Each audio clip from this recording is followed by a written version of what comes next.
Μήπως αναρωτιέσαι ποιος είμαι εγώ? Είμαι ο αρχαίος και μυστηριώδης πύληνος στρατός ή τα αγαπημένα υγάντια πάντα? Μήπως σκέφτεσαι την υπέροχη κινέζικη κουζίνα και το αξιοθαύμαστο κунφού?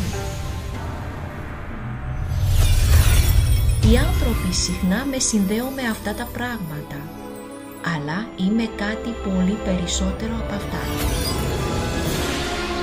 Ο κίτρινος ποταμός περνάει μέσα μου και ο ποταμός Γιάντσι ορμάει στην απέραντη επικρατεία μου.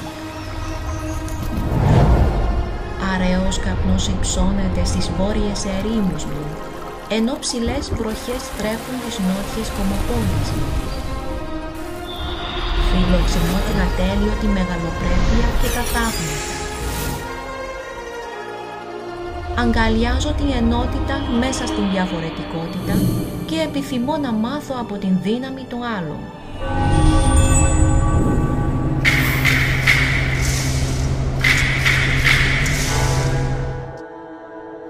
Έχω ζήσει επιτυχίες και αποτυχίες.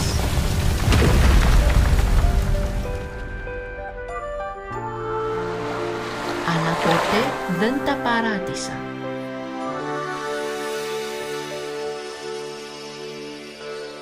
Διαιωνίζοντας τις παραδόσεις, δεν έπαψα ποτέ να καινοτομώ και να προχωράω. Είμαι και αρχαίος και σύγχρονος. Ανήκω τόσο στο κινέζικο έθνος, όσο και σε ολόκληρο τον κόσμο.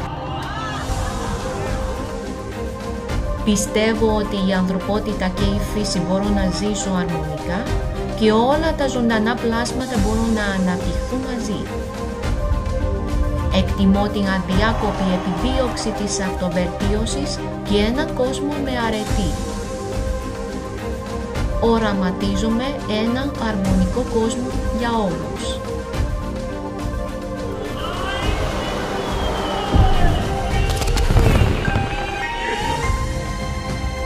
Για περισσότερα από 5.000 χρόνια έχω συγκεντρώσει πάνω από 1,4 δισεκατομμύρια ανθρώπους από 56 εθνότητες.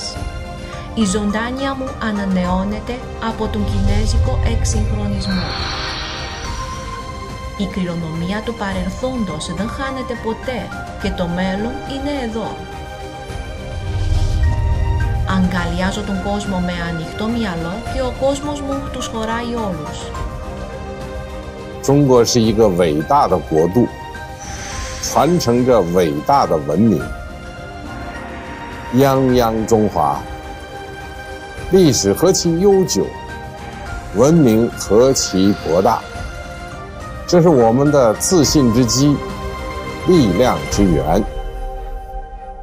Είμαι ο κινέζικος πολιτισμός που βαδίζω και κυλάω στη γη της Κίνας.